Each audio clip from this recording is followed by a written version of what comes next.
नमस्ते व्यूअर्स, मैं पूजा कश्यप स्वागत करती हूँ आपका सर्वोदय आईएएस के यूट्यूब चैनल पर। आज है सैटरडे, यानी आज है हमारा रिवीजन का दिन, जहाँ हम पूरे हफ्ते के इम्पॉर्टेंट न्यूज़ को रिवाइज करते हैं एमसीक्यूज़ के फॉर्म में, ताकि ये आपके एग्ज़ाम के जैसा एक एनवायरनमेंट क्रिएट करे और आप एमसीक्यूज़ को सॉल्व करने में ज़्यादा ईजिली कैपेबल होंगे। चलिए शुरुआत करते हैं आज के हमारे सबसे पहले एमसीक्यू से। तो पहला जो क्वेश्चन है आपका वो है, what is the primary objective of Agnipath scheme. तो कल ही के न्यूज़ में मैंने आपसे ये डिस्कस किया था कि अग्निपथ स्कीम जो है उसका ऑब्जेक्टिव क्या है। तो ऑप्शन ए है आपका to increase the pension benefits of military personnel, दूसरा है to transform the recruitment process for the Indian armed forces, या to provide long term job security to all military recruits, या to replace traditional military training methods. चलिए जल्दी से इसका answer बताइए।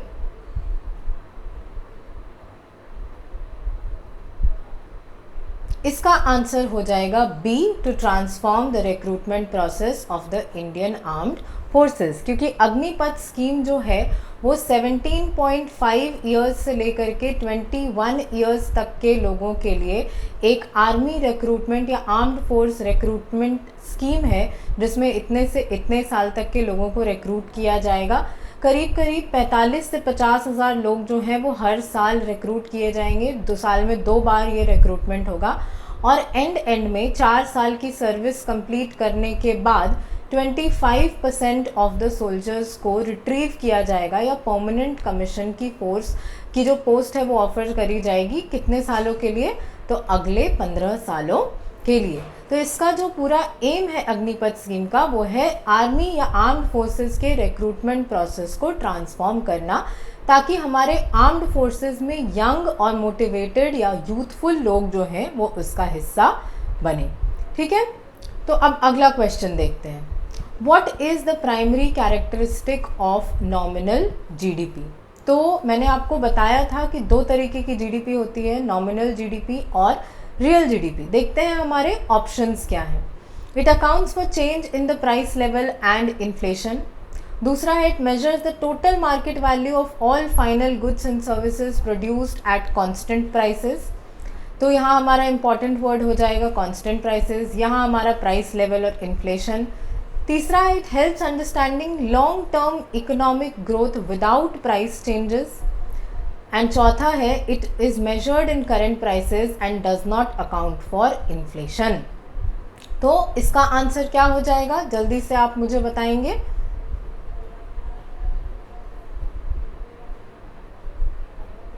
इसका आंसर हो जाएगा डी, यानी कि it is measured in current prices and does not account for inflation. बहुत अच्छे से मैंने आपको चॉकलेट का एग्जाम्पल भी देके समझाया था कि अगर जो क्वांटिटी प्रोड्यूस्ड जो है वो बढ़ रहा है तब तो जा कर के हम बोलेंगे कि रियल जीडीपी की जो ग्रोथ हुई है वो हो रही है।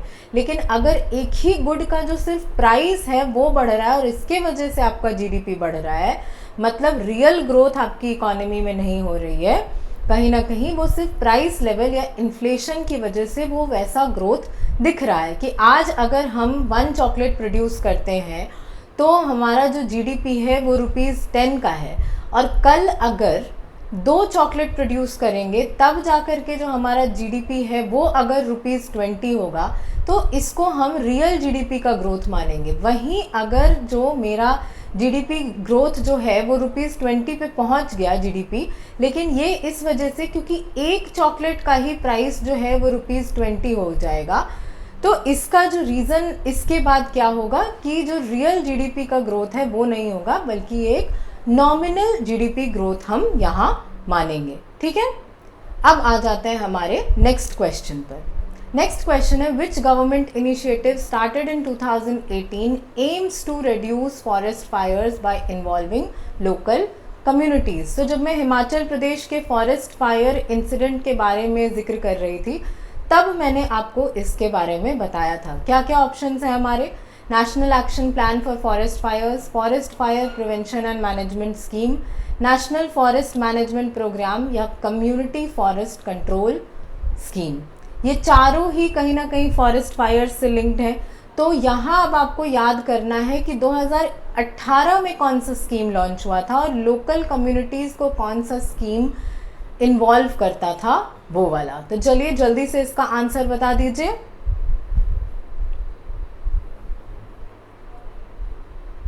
इसका आंसर हो जाएगा A, national action plan for forest fires. ये 2018 में लॉन्च हुआ था और इसका पर्पस क्या है? फॉरेस्ट फायर्स को मिनिमाइज करना, लोकल कम्युनिटीज़ को इन्वॉल्व करके उनको एम्पावर करना कि फॉरेस्ट फायर्स की वजह से अगर उनको कोई प्रॉब्लम होती है या फॉरेस्ट फायर्स को कैसे हम प्रिवेंट करते हैं, क्योंकि अल्टीमेटली जो लोग इससे सबसे ज़्यादा इम्पैक्ट होते हैं वो यही लोकल कम्युनिटीज़ के लोग होते हैं। इसीलिए यहाँ पर इनको इन्वॉल्व किया जाता है national action plan for forest Fyers के तहत। ठीक है, अब बढ़ते हैं हमारे अगले क्वेश्चन पर। What is the primary cause for urban heat island effect in cities? तो मैंने आपको बताया था कि चेन्नई में अभी पूरा एक एडिटोरियल था कि कैसे चेन्नई जो है वो अर्बन हीट आइलैंड के कारण जूझ रही है, जहाँ पर कि चेन्नई का जो टेम्परेचर है वो बहुत ज़्यादा बढ़ गया है। तो क्या इसके रीजंस हो जाएंगे? A, high level vehicular emission, दूसरा concentration of building, roads and services that absorb and re emit heat, तीसरा लैक ऑफ ग्रीन स्पेसेस, या चौथा ओवर पॉपुलेशन। तो अब अगर आप इसको सही से पढ़ेंगे तभी आपको जा करके इसका एग्जैक्ट आंसर मिलेगा, वरना लगेगा कि सारे ही सही हैं। चलिए जल्दी से देखिए और बताइए इसका आंसर क्या हो जाएगा। ध्यान से पढ़िए, what is the primary cause पूछ रहा है यहाँ पर। इसका आंसर हो जाएगा B, concentration of buildings, roads and services that absorb and re emit heat. जो कंस्ट्रक्शन इतना ज़्यादा बढ़ गया है अर्बन एरियाज़ में, वो हीट को ट्रैप कर लेता है और उसके बाद री एमिट करता है उसको। जब मौसम ठंडा भी हो जाता है उसके बाद भी जो ट्रैप्ड हीट है वो उसमें से रिलीज़ होता है, जिसकी वजह से एक अर्बन हीट आइलैंड का जो फिनोमेना है वो क्रिएट हो जाता है। और इसी को प्रिवेंट करने के लिए हमें मेजर्स लेने की ज़रूरत है। ठीक है, पांचवा क्वेश्चन देखते हैं अब। तो पांचवा क्वेश्चन है, consider the following statements about Nipah virus disease. पहला स्टेटमेंट है it is a viral disease, दूसरा है it can only spread through animal to human transmission, और ऑप्शंस है आपके only one, only two, both one and two, neither one nor two. क्या हो जाएगा इसका आंसर?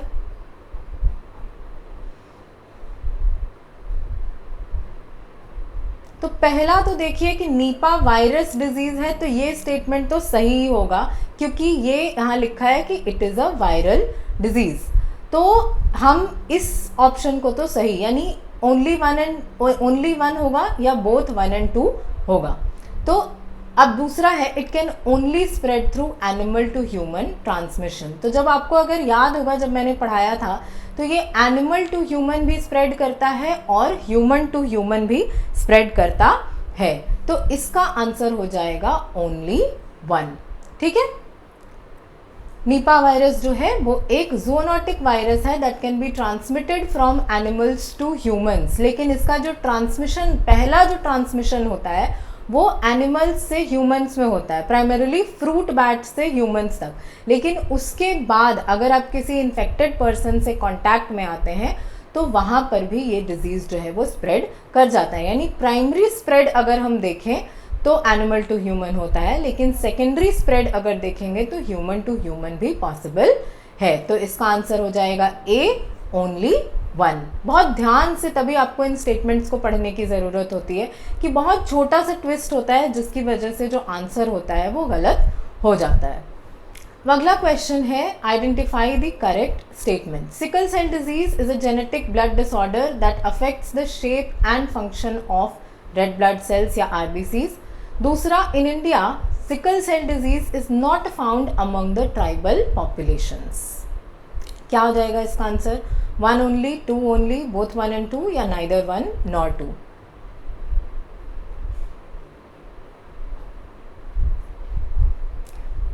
इसका आंसर भी होगा वन ओनली। तो दूसरे स्टेटमेंट को आप ध्यान से देखिए, in India sickle cell disease is not found among tribal populations. ये बहुत ही एक्सट्रीम स्टेटमेंट है कि होगा ही नहीं ट्राइबल पॉपुलेशंस में। तो अगर किसी भी ट्राइब का एक इंसान को भी अगर सिकल सेल डिजीज़ हो गया तो यानी ये स्टेटमेंट हमारा गलत हो जाएगा। इसीलिए इस तरीके के जो एक्सट्रीम स्टेटमेंट्स होते हैं जनरली वो गलत होते हैं, खास करके इन डिजीज़ेस के केस में कोई ठिकाना नहीं होता है कि किसी एक पॉपुलेशन में ये डिज़ीज़ होगी ही नहीं। ऐसा बहुत ही रेयर केसेस में होता है कि कोई एक डिजीज़ जो होगा वो किसी पॉपुलेशन को अफेक्ट करेगा ही नहीं, किसी ना किसी जेनेटिक डिसऑर्डर की वजह से या हमारा जो फंक्शनल जो वेरिएशंस होता है उसकी वजह से डिजीज़ेस जो है वो अफेक्ट करती हैं, शायद जो हमारा रहने का तरीका है उन सब चीज़ों की वजह से।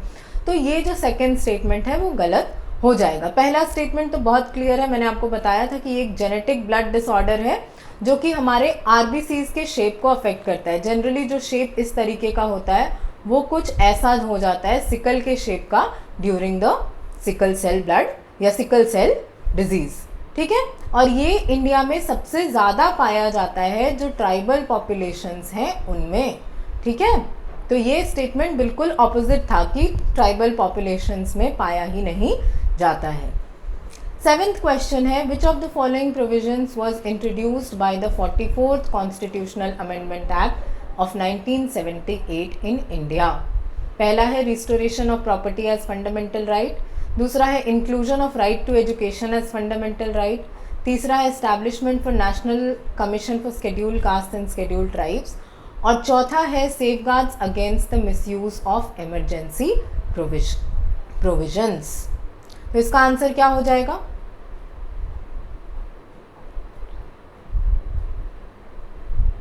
इसका आंसर हो जाएगा D, safeguards against the use of emergency provisions. तो अब आप बोलेंगे कि ये तो मैंने डिस्कस किया नहीं है इमरजेंसी प्रोविजंस के बारे में, बट अगर आपको याद हो तो 44th कॉन्स्टिट्यूशनल अमेंडमेंट एक्ट जो है वो मैंने आपको समझाया था जब मैं राइट टू प्रॉपर्टी के बारे में बता रही थी कि 44th कॉन्स्टिट्यूशनल अमेंडमेंट एक्ट से राइट टू प्रॉपर्टी जो है वो एक कॉन्स्टिट्यूशनल राइट बन गया। आर्टिकल 300A में उसको इंट्रोड्यूस किया गया और आर्टिकल 31 जो था हमारा फंडामेंटल राइट टू प्रॉपर्टी उसको रिमूव कर दिया गया। तो इस वजह से क्योंकि मैंने इसको डिस्कस किया था तो थोड़ा आप डिटेल से इसको समझें 44th कॉन्स्टिट्यूशनल अमेंडमेंट एक्ट को, क्योंकि दोनों इंपॉर्टेंट है। 42nd और 44th अमेंडमेंट्स बहुत इंपॉर्टेंट है इंडियन पॉलिटी के रिस्पेक्ट में। आपको बहुत अच्छे से याद होना चाहिए कि क्या क्या नई चीज़ें जो हैं इन दोनों अमेंडमेंट्स के थ्रू इंट्रोड्यूस करी गई थी, ठीक है। तो क्या क्या चीज़ें थी 44th कॉन्स्टिट्यूशनल अमेंडमेंट एक्ट में?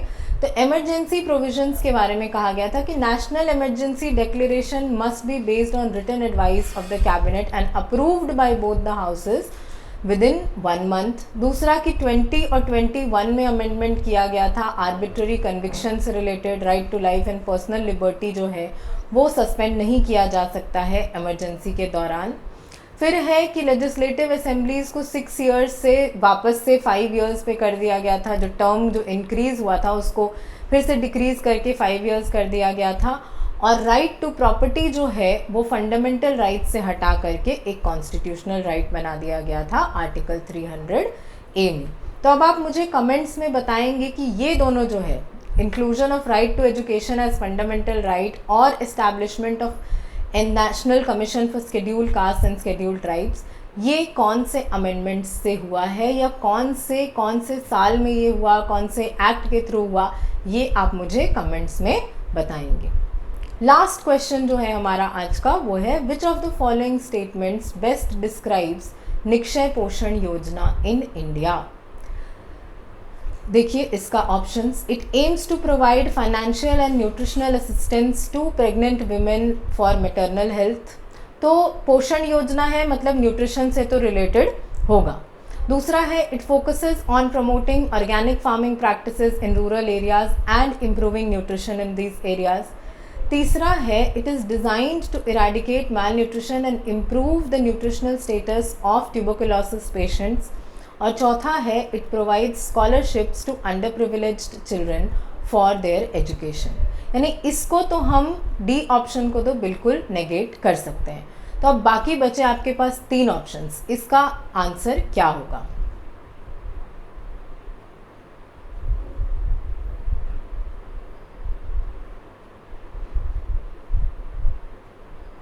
इसका आंसर हो जाएगा C, it is designed to eradicate malnutrition and improve the nutritional status of tuberculosis patients. तो अब आपके दिमाग में हो सकता है ये भी हो कि इरेडिकेट मैल न्यूट्रिशन, ऐसा तो कोई ऑब्जेक्टिव है नहीं, तभी यहाँ पूछ रहा है बेस्ट डिस्क्राइब्स, मतलब एग्जैक्ट डिस्क्रिप्शन ना भी हो तब भी क्लोजेस्ट डिस्क्रिप्शन जो होगा निक्षय पोषण योजना का, उसके बारे में आपको यहाँ पर बताना है। तो जब हम टीबी एलिमिनेशन के बारे में पढ़ रहे थे, जो रिसेंट गवर्नमेंट का रिपोर्ट था कि टीबी की जो एलिमिनेशन ड्राइव थी जो हमें 2025 तक अचीव करना था, कहीं ना कहीं उसकी ग्रोथ जो है वो स्टैग्नेंट हो गई थी। तो उसमें मैंने आपको बताया था कि national TB elimination programme, Nikshay Poshan Yojana, Nikshay portal, ये सारा जो प्रोग्राम्स है वो गवर्नमेंट किस लिए चला रही है, तो इंडिया से टीबी को इरेडिकेट करने के लिए। और किन 3 तरह की टीबी जो है वो इंडिया में पाई जाती है, पल्मोनरी, एक्स्ट्रा पल्मोनरी और ड्रग रेजिस्टेंट। और सबसे ज़्यादा अभी इंडिया जो है वो टीबी का बर्डन सबसे ज़्यादा इंडिया में हमें देखने को मिलता है साउथ एशिया की अगर हम बात करते हैं तो ये सब चीज़ें, क्योंकि ये बहुत ज़्यादा न्यूज़ में रहता है टीबी वगैरह, तो क्या प्रोग्राम्स हैं, कब लॉन्च किया गया, आप मुझे कमेंट्स में बताइए निक्षय पोषण योजना जो है वो कब लॉन्च किया गया था, कौन से साल में, और इसका नोडल मिनिस्ट्री क्या है।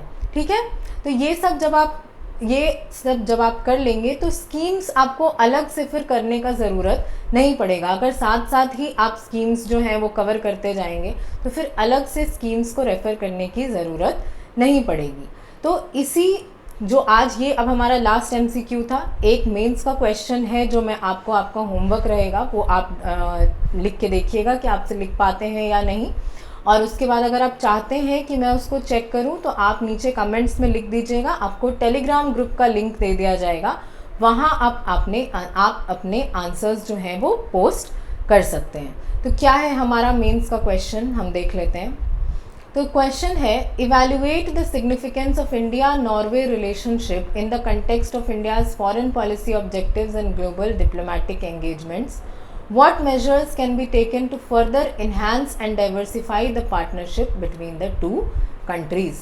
ये हो जाएगा आपका 250 वर्ड्स का क्वेश्चन और इसका 15 मार्क्स का आपको आंसर जो है वो लिखना है। तो 2 पार्ट्स हैं क्वेश्चन के, पहला इवैल्यूएट है और दूसरा आपको मेजर्स बताने हैं। दोनों ही पार्ट्स को आपको इसमें एड्रेस करना पड़ेगा। इंडिया और नॉर्वे के रिलेशनशिप के बारे में हमने कल ही के न्यूज़ एनालिसिस में डिस्कस किया था, तो आप एक बार दोबारा से जा कर के उसको रेफ़र करिए, समझिए, पूरा जो पीडीएफ मैंने आपको प्रोवाइड किया उसको फिर से पढ़िए, क्या क्या चीज़ें हैं उसमें, क्या नहीं है। और अगर आपको कोई हेल्प लेना है तो आप गूगल से सर्च कर सकते हैं, और कोई भी डाउट हो आप मुझे कमेंट्स में बताइए, मैं अगले वीडियो में उसको एड्रेस करूँगी और इस आंसर को हम अगले सैटरडे को डिस्कस करेंगे। तो आपके पास 1 हफ्ते का टाइम है, अच्छे से इस आंसर को लिखिए। आज के लिए बस इतना ही। Thank you. जय हिंद।